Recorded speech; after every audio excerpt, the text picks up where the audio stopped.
Okay, so far I've been doing like full playthroughs of some of these songs, but on this one, it's so repetitive, and I don't want these lessons to get too long-winded. So I'm just going to jump right into it, and then maybe I'll play along with parts of the recording to kind of demonstrate what's going on.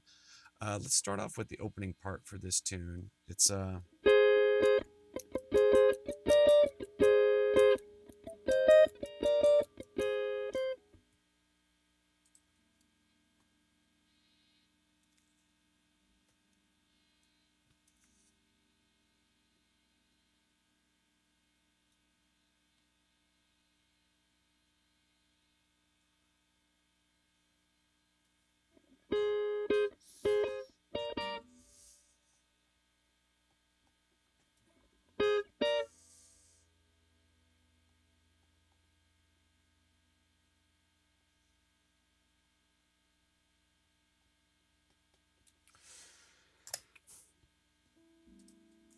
again, I didn't write the whole thing out, but hopefully you can see the idea. So you can play however you want, first finger, middle finger. I find myself, for whatever reason, maybe because I like having my first finger here to keep it quiet,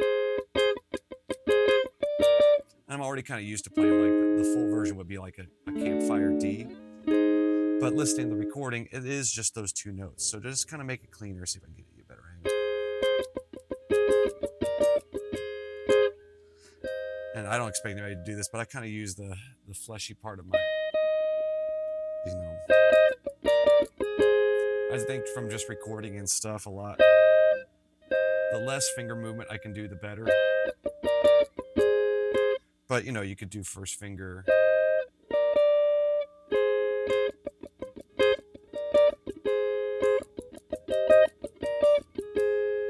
Okay, so that's kind of what's going on there. And then let's talk about the chorus. So I gotta remember to, on my template, I gotta erase that old lesson. But okay, so you got a G minor.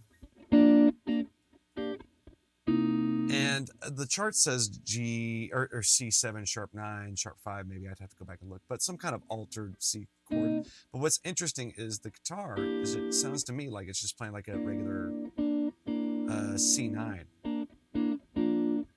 So here's what that looks like. So for the G minor 9 on the 3rd fret, it's just a bar across, right? It might even have the note on top, that G note. So that was like, goes, sounds like. And the C9 shape does this. And then the next two shapes are going to be triads. So all I did Treasure and Rock with You earlier. It's the same theme. You have an F minor 7 chord. You don't necessarily need an F in the voicing because the bass player's taking care of that. So you take care of the upper notes of that, which would be, hey Aria, A flat triad. For D minor would be an F triad. That's the full voicing, right? But again, a lot of times I don't even play that low note in the band. It's just the bass player is going to handle it. If you have a keyboard player, it's just going to muddy things up. So a lot of times it's about taking notes out, and that way you kind of make yourself smaller, but that way you can shine more and you're not getting in the way of others. The more players there are in the band, the smaller you have to become to kind of, so everybody has a space, right? So that, of course, would go.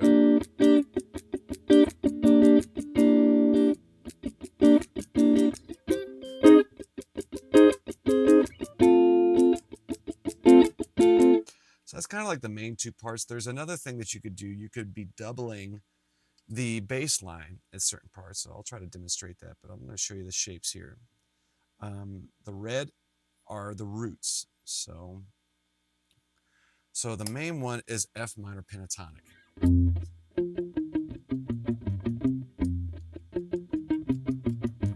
Something to that effect, right? And if you want to do the chords that start on the A string, you just simply, this is nice and symmetrical, but you can just move it there. So like say if I wanted to do C minor 7, or C, whatever the chord is there.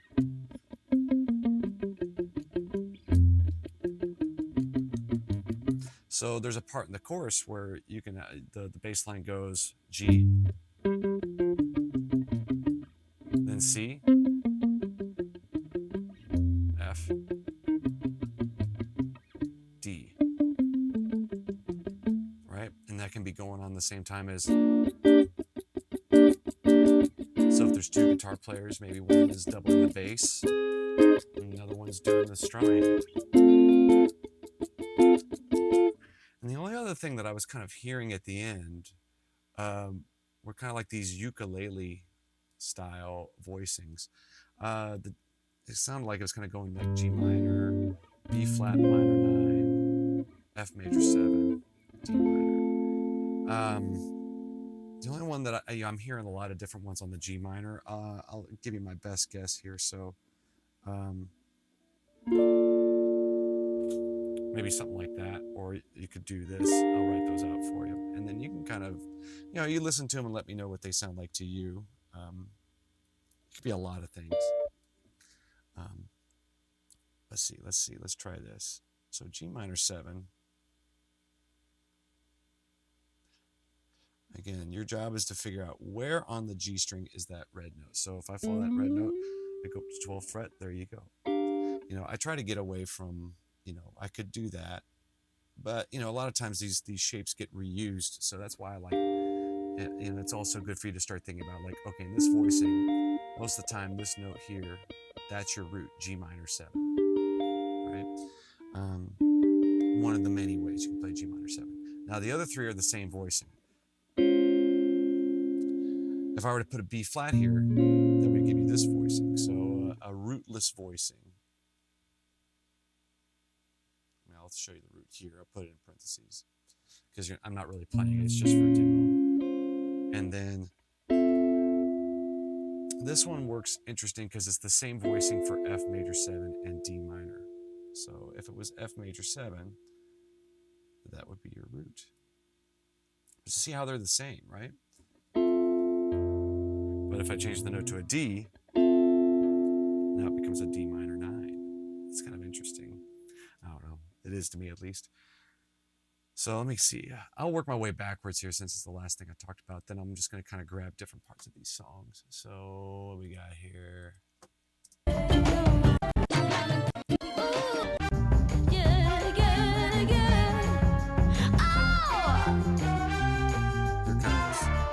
We call that classy brass.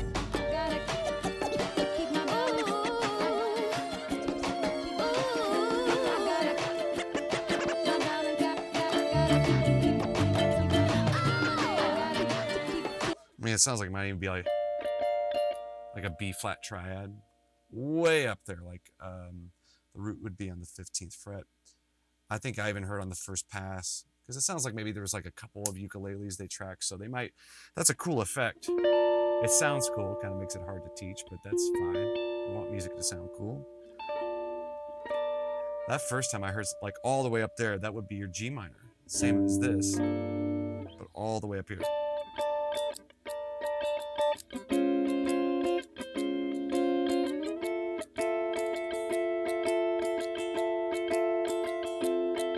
The second time, the B flat triad with G minor, which has kind of been a theme of the day, is G minor 7 has a B flat triad as the upper notes. So G minor would be G, B flat, F, or sorry, D, F. That is, oh, you can't even see the iPad. Sorry, guys. Okay, there you go.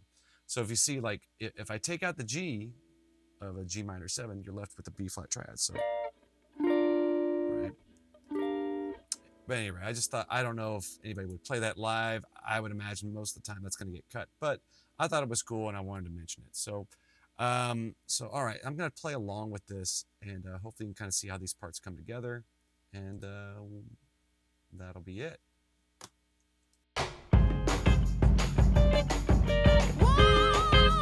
Another day, I take your pain away.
So there it is, the best that I can manage it. Hopefully some of that helps. By all means, if you find a better way, or if you realize what I'm playing, maybe you talk to somebody that shows you different, take what you like, leave the rest. But there it is. I hope it helps, and have a good one. All right, bye.